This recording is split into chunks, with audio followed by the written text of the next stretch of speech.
Derma. सुप्रा क्यों नहीं लेना? क्योंकि क्रीमी। आईब्रो डिफाइन के लिए ले सकते हो, अभी यहाँ पे प्रैक्टिस करोगे लेकिन लेना नहीं, ठीक है? हाँ, पहले से तो वही काम करना होगा, मेकअप कर ही नहीं पाओ, टिकेगा ही नहीं, है ना? यहाँ पे मेकअप स्वेटिंग के साथ क्या टच करोगे, बस ये सुप्रा हाथ में आ गया। डर्मा लेने का या कोई भी थिक कंसीलर अगर होता है ना, उसका एप्लीकेशन का टेक्निक होता है। कंसीलर ब्रश लेना है, थोड़ा रब करना है। क्या करना है? थोड़ा रब करना है। कोई भी प्रोडक्ट जब हम लोग स्किन में लगाते हैं ना तो एक्टिवेट करते हैं, चाहे वो फाउंडेशन हो, चाहे देखो आपने देखा ना, हमने जेल को भी एक्टिवेट किया। आप लोग क्या करते हो, डायरेक्ट जेल निकालते हो, लगा देते हो, लगता नहीं है सही से, उसको थोड़ा फ्री करना होता है, एक्टिवेट करना होता है। ये ट्रिक पता था? नहीं। ओके, मतलब क्या है, कोई भी चीज हम लेंगे तो पहले क्या करेंगे? एक्टिवेट करेंगे। आप देखते हो प्राइमर भी एक्टिवेट करके लगाते हैं, मॉइस्चराइजर भी लगाते हैं, फाउंडेशन भी इनफैक्ट हम एक्टिवेट करते हैं, है ना? ओके, थोड़ा एक्टिवेट करोगे, करने के बाद ना फ्रंट से स्टार्ट करोगे, आर्च उठा के। आप देखो मैंने एक ही बार उठाया और कितना बड़ा एरिया कवर हुआ, कितना बड़ा एरिया कवर हुआ, देखो। और जरूरत है? नहीं। किसी किसी का इनर कॉर्नर भी क्या रहता है, बहुत ज्यादा डार्क रहता है। आप एक चीज देखो, एक बार ही मैंने उठाया और पूरे आईज पे लग गया। वैसे कितनी बार उठाना पड़ता है डर्मा को लगाने के लिए? क्योंकि मैंने क्या किया ना, इसको बहुत अच्छे से एक्टिवेट, इसीलिए वो इतना स्मूथली लग गया। जैसे लग रहा होगा बहुत क्रीमी टाइप का होगा, लेकिन बिल्कुल नहीं, बहुत ड्राई होता है। किसी के पास होगा तो बहुत, आप लोग देखना, ड्राई होता है। नेक्स्ट प्रोसेस, हम जब कंसीलर लगाते हैं, आई बेस लगाते हैं, तो आपका फ्रंट मतलब इनर कॉर्नर से लेकर, सॉरी फ्रंट कॉर्नर से लेकर आपका आउटर कॉर्नर तक कवर करना चाहिए। क्लियर? यहाँ तक कि आईब्रो भी कवर करना है। नेक्स्ट, हम जो ब्लेंडिंग है दो तरह से कर सकते, तीन तरह से कर सकते हैं।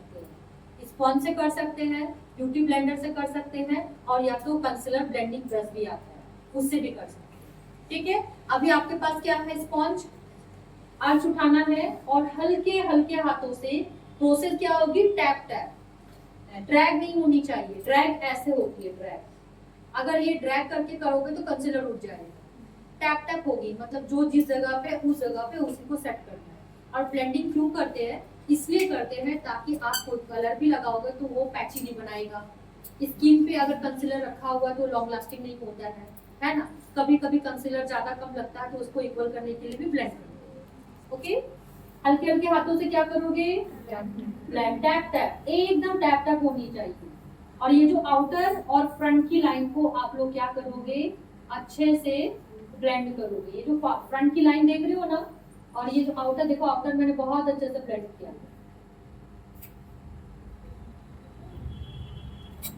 कोई भी कंसीलर या कोई भी फाउंडेशन या कोई भी चीज हम लोग स्किन में लगा के नहीं छोड़ते, तुरंत स्किन खींच लेता है। डर्मा भी लगा के छोड़ोगे तो वो भी स्किन खींच लेगा, तुरंत लगा के तुरंत ब्लेंड करना। समझ में आ रहा है ना सबको? ब्लेंडिंग मोशन क्या होगी? टैप टैप, और क्या नहीं होगी? ड्रैग नहीं करना है। आप देखो, पहले अगर आपकी ब्लेंडिंग परफेक्ट हुई है कि परफेक्ट नहीं हुई है, कैसे पता करोगे? बताना। जब अगर आप ब्लेंड कर लिए हो और वो अच्छे से सेट हो गई है तो वो सही है। अगर आपकी ब्लेंड कंसीलर तो ठीक लगाए हो लेकिन आपकी स्किन दिख रही है ब्लेंडिंग के बाद, समझ जाओ आपने ज्यादा ब्लेंड किया। समझ में आया? I hope. नेक्स्ट, अभी हम लोग लेंगे आई शैडो पैलेट। जब भी हम कोई न्यूड आई मेकअप करते हैं वो एवरग्रीन आई मेकअप है। कोई भी आई शेड पे ये न्यूड आई मेकअप आप कर सकते हो। Okay, party wear, engagement, bridal, reception, कोई भी। लेकिन जो न्यूड आई मेकअप को न्यूड आई मेकअप क्यों बोला गया है हम आपको बताते हैं। इसमें 9 कलर्स होते हैं, कोई भी कलर से इसमें यूज नहीं करते। तब इसमें कौन से कलर यूज करते हैं? जिस कलर में ब्राउन का मिक्सअप होता है। कौन से कलर लेते हैं? जिस कलर में ब्राउन का मिक्सअप होता है। जैसे आप डायरेक्ट ब्राउन कलर भी ले सकते हो, आप कॉन्टूर पैलेट से भी कर सकते हो। ओके, जैसे देखो ये प्रॉपर हम पिंक बता पा रहे हैं, राइट? बट आप ये कलर को बोल पाओगे? ये ब्राउन में, देखो क्या है ये? ब्राउन। अभी ये देखो ब्राउन में है, ये जो शेड देख रहे हो ना, ये ब्राउन में है, इजीली स्किन में मिक्स हो जाता है। लेकिन आपका ये पिंक कलर इजीली मिक्स नहीं होगा, देखो लाइटर में भी दिख रहा है। कॉन्सेप्ट क्लियर हो रहा है सबका? ओके, मतलब ऑलवेज हम न्यूड आई मेकअप में कौन से कलर लेते हैं? जो ब्राउन में मिक्स होते हैं। कोई भी कलर का 3 शेड होता है, डार्क, मीडियम, लाइट। अब डार्क से मीडियम जाने में भी बहुत सारे शेड होते हैं, अब मीडियम से लाइट में भी जाने में बहुत सारे शेड होते हैं। ऑलवेज हम लोग क्या करते हैं? डार्क, मीडियम, लाइट शेड का ही काम करते हैं। जैसे कोई कलर का डार्क, मीडियम, लाइट होता है, वैसे न्यूड कलर का भी क्या होता है? Dark, medium, light. समझ में आ रहा है सबको?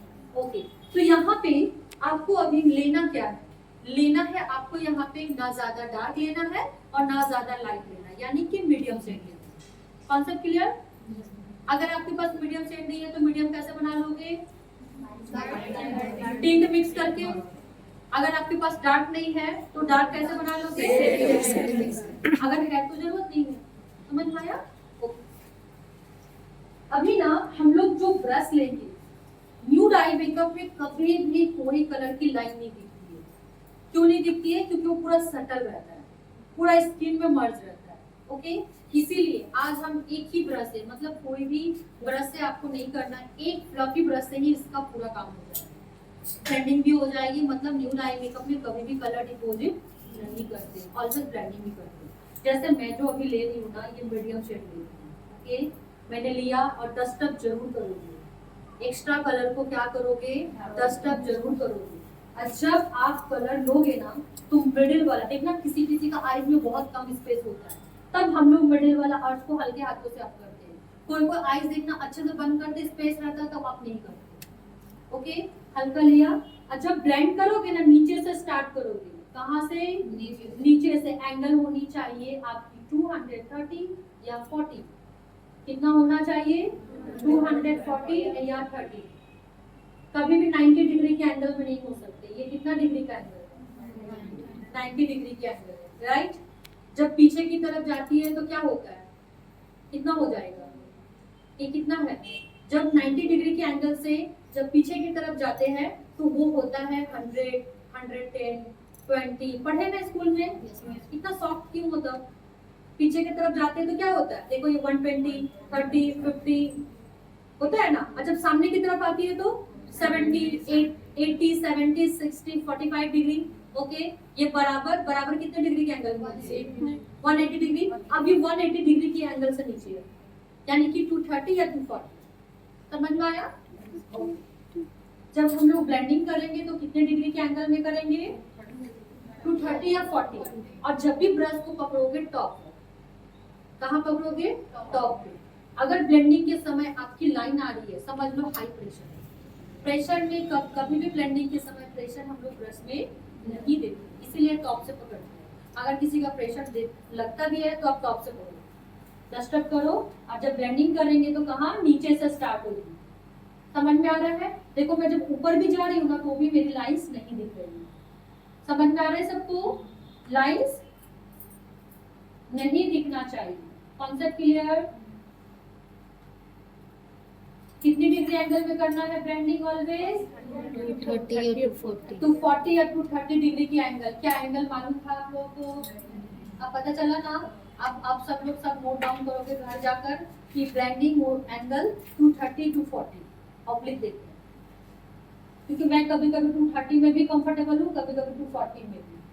अब देखो इतना में ब्लेंडिंग सही से नहीं होगा, ना ही हम 90 डिग्री में कर पाएंगे। देखो 40 में भी नहीं कर पाएंगे, 55 में भी नहीं कर पाएंगे, अब 180 में भी नहीं कर पाओगे, बराबर लेवल में होगा ही।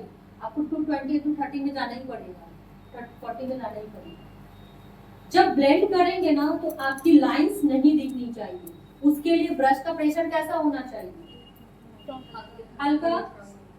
समझ में आ रहा है ना सबको? अब देखो मैं कलर भी ले रही हूँ तो जितना बार भी ले रही हूँ क्या कर रही हूँ मैं? 10 बार। अब फ्रंट में कलर कभी भी आपका फैलना नहीं चाहिए, ऑलवेज क्या होना चाहिए? ब्लेंडिंग। कॉन्सेप्ट क्लियर है अभी आप लोग का? ओके, चलो अभी हमने क्या किया? मीडियम कलर से ब्लेंड किया। कोई लाइन नहीं दिख रहा है। कलर जब भी उठाओगे नीचे से स्टार्ट करोगे ब्लेंडिंग, देन ऊपर जाओगे, कभी भी कलर नहीं फैलेगा। कुछ लोग क्या करते हैं, ऊपर ले जाकर ब्लेंड करते हैं और कलर स्टोर हो जाता है, ये नहीं करना। ब्रश को अभी हम लोग क्लीन नहीं करेंगे, रीजन क्लीन भी कर सकते हो, नहीं भी कर सकते हो। देन जो आउटर है ना, उसको हम लोग को डार्क करना है, तभी तो फ्रंट इनहैंस होगा। आउटर को क्या करना है, डार्क करना है। तो मतलब कौन सा शेड लेंगे, न्यूड का डार्क शेड। अगर आपके पास जैसे मेरा इसका डार्कर शेड नहीं है तो हम ऑब्वियसली ये ब्राउन मिक्स कर लेंगे। आप मीडियम कलर का ब्राउन मिक्स भी कर सकते हो या फिर ब्लैक भी मिक्स कर सकते हो। जब मेरा यहाँ पे डार्कर ब्राउन है तो हम यहाँ पे ब्लैक मिक्स नहीं करेंगे। हल्का सा हमने लिया, डस्टअप किया, और कहाँ डार्क करना है अभी देखिए। आउटर नीचे से स्टार्ट करोगे, ब्लेंड करते हुए कहाँ जाओगे, ऊपर की तरफ। उसमें भी लाइंस नहीं आने चाहिए, जो भी होगी सब ब्लेंडिंग। क्या होगी सब, ब्लेंडिंग। कल आते के साथ पहले हम प्रोसेस पूछेंगे, आप लोगों को समझाना होगा। प्रोसेस समझ में आ रहा है ना, नीचे से स्टार्ट करते हुए धीरे धीरे कहाँ जा रही हूँ मैं, ऊपर की तरफ। आप देखो मेरा ब्रश एकदम फ्रंट की तरफ नहीं आ रहा है, क्योंकि अगर हम ब्रश फ्रंट की तरफ कर देंगे तो वहां भी डार्क हो जाएगा। फ्रंट इनहैंस कब होगा, जब आपका आउटर डार्क होगा। थोड़ा सा और डार्क करना है तो मैंने थोड़ा सा और लिया और यहाँ पे डार्क कर दिया। देखो ऊपर में भी लाइंस नहीं बन रहे, क्यों नहीं बन रहे? क्योंकि मैं प्रेशर नहीं दे रही, जो भी ले रही हूँ अच्छे से क्या कर रही हूँ, यहाँ पे ब्लेंड कर रही हूँ। अगर आपका लाइंस आ जाता है तब क्या करोगे? बाई चांस अगर लाइंस आ गया, अभी देखो फ्रंट से आउटर डार्क हो गया ना, लाइंस अगर आ जाता है तब टॉवेल में ब्रश को क्लीन करोगे। कभी भी कोई भी blending brush, deposit brush wet wipes में क्लीन नहीं करना चाहिए। आपका ब्रश भीग जाएगा, कलर्स उठाएगा और वहां पैचिंग कर देगा। क्योंकि जो भी ब्रश, पाउडरी ब्रश है ना, ये कौन सा ब्रश है, ये क्वालिटी में रियल हेयर। वेट वाइप्स में क्लीन करेंगे तो क्या होगा, ये भीग जाएगा। इसलिए तो टॉवेल में क्लीन करना है ना। क्लीन करने का टेक्निक, क्लीन किया, इधर भी क्लीन किया, 2-3 जगह में क्लीन करो, तब पता चलेगा। अगर कलर नहीं आ रहा है इसका मतलब क्लीन। ओके, नेक्स्ट खाली ब्रश से लेना है। अगर लाइंस किसी का दिखता है, खाली ब्रश लोगे और लाइंस के पास ब्लेंड कर दोगे। समझ में आया? अगर आपका लाइंस कहीं है तो ब्रश में कलर नहीं होना चाहिए। खाली ब्रश से ब्लेंड करोगे तो लाइंस क्या हो जाएगा, इनविजिबल हो जाएंगे, ब्लेंड हो जाएगा। ओके, अभी लेना है आपको, ब्रश को मैंने क्लीन किया, अभी शिमर लेना है। जो हम शिमर लेते हैं ना, वो हम फेस का हाइलाइटर ही ले लेते हैं, क्योंकि न्यूड आई मेकअप में सारी सटल होते हैं। आईज भी सटल होता है, हाइलाइटर भी वही लगाते हैं जो आईज पे लगाते हैं, और उसी हाइलाइटर से फेस भी हाईलाइट करते हैं। तो एज ए हाइलाइटर भी आप आईज पे ले सकते हैं। अभी आपको करना क्या है, हाइलाइटर लेने के लिए, मतलब हाइलाइटर किस कलर का होगा, किस कलर का होता है हाइलाइटर? Always golden. गोल्डन के ही तो डीप, लाइट, मीडियम होते हैं ना। ज्यादातर देखना मीडियम शेड वाले हाइलाइटर, जो लाइट की तरफ में कम मीडियम, मतलब ज्यादा ना लाइट है वो, ज्यादा ना वो डार्क है। बीच का शेड भी हम लोग क्या करते हैं, सारे स्किन पे चला देते हैं, है ना। अभी आपको यूज करना है फ्लफी ब्रश में, गैस फॉर्म में वाटर स्प्रे। आपके वैनिटी बैग में एक वाटर बॉटल होना चाहिए, वो भी स्प्रे वाला होना चाहिए ना। ओके, कैसा होना चाहिए, गैस फॉर्म में। देखो मैंने गैस फॉर्म में सम पार्ट्स ऑफ वाटर, पूरा भिगा दोगे तो आपका शिमर खराब हो जाएगा। लेना है। देन मेरा जो ये फेस का हाइलाइटर देख रहे हो ना, जस्ट मैं ले रही हूँ, डस्टअप करूंगी, और फ्रंट में आपको कैसे लगाना है, ब्लेंडिंग मोशन। कभी भी उसमें लाइंस नहीं दिखना चाहिए।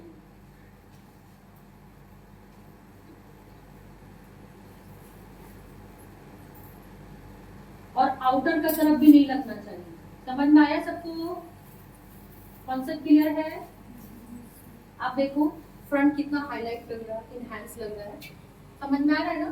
ओके, जब आप लाइनर करोगे, पहली बात तो ये कि लाइनर हम किसको करेंगे, कौन से आईज पे हम लाइनर स्मच करेंगे और कौन से आईज पे लाइनर स्मच नहीं करेंगे। जब किसी का अर्थ उठाते हो, देखते हो लाइन बहुत अच्छी लगती है, फिर लाइनर लगा के छोड़ देते हो, लाइन टेढ़ी मेढ़ी हो जाती है। वैसे आईज रिंकल वाले या लाइंस वाले आईज मिलेंगे ना, तो वैसे आईज पे ऑलवेज लाइनर को स्मच करो, जैसे उनकी फटी हुई लाइनर नहीं दिखी। Concept clear? कैसा लगता है कि कौन से एज वाले लोग आएंगे ज्यादातर आपको? मैच्योर स्किन वाले ज्यादा, कभी कभी कम एज की स्किन में भी बहुत लाइन होता है ना, तो वो लोग को क्या करना है, लाइनर लगा के थोड़ा स्मच करो। और जब भी स्मच करोगे आपके पास ये तीनों सामान रहने चाहिए। पेंसिल ब्रश हाथ में रहेगा तभी आप लाइनर स्मच करना। पता चला लाइनर लगा के आप पेंसिल ब्रश खोद रहे हो, तब तक वो सूख जाएगा। क्लियर है कॉन्सेप्ट? लेना है। और लाइनर ब्रश कैसा होना चाहिए? टोटल आपको 8 ब्रश होने चाहिए आपके। ये लाइनर ब्रश मिसिंग है और एक ये, टोटल कितना? 8। कोई भी आई मेकअप ब्रश में कितने ब्रश होने चाहिए? 8। ठीक है, ये पता था पहले से कितना ब्रश लेना है नहीं लेना है? आज कॉन्सेप्ट क्लियर हुआ ना? ओके। जैसे मैंने यहाँ पे जेल तो लिया है, मैंने हाथ में निकाला है, अभी मैं एक्टिवेट करूंगी देन अप्लाई करूंगी। कोई कोई क्या करते हो, डायरेक्ट जेल निकालते हो लगा देते हो, कभी भी स्मूथ नहीं करते। उसके लिए क्या करना है आपको, थोड़ा फ्री करना है। समझ में आ रहा है? करते हो ये? नहीं, आपसे करोगे। अब ब्रश में कभी भी ज्यादा प्रोडक्ट नहीं रहना चाहिए, ज्यादा प्रोडक्ट रहेगा तो भी लाइनर सही से नहीं लगेगा। और जब आप लाइनर लगाते हो ना, तो फ्रंट का कुछ हिस्सा छोड़ के लगाओ, क्योंकि सबसे पहले फ्रंट से स्टार्ट करोगे, एक बार मोटा हो जाएगा तो ठीक नहीं है। और कभी भी जेल लाइनर लगाओगे तो ड्रैग करते हुए, कैसे? खींचते हुए। देखो ना मैं खींच रही हूँ, अभी मैं फ्रंट की तरफ जा रही हूँ।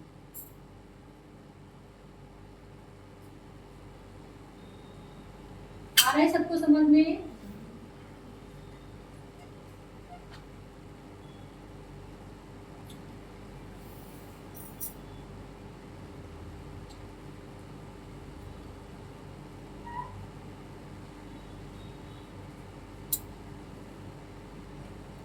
चलो, जेल लाइनर लग गया, आउटर ज्यादा बाहर नहीं निकालो।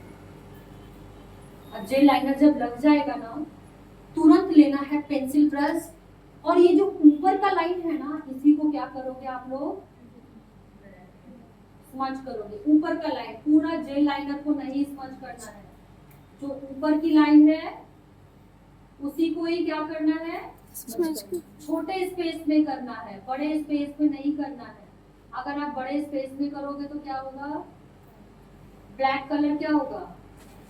फैल जाएगा।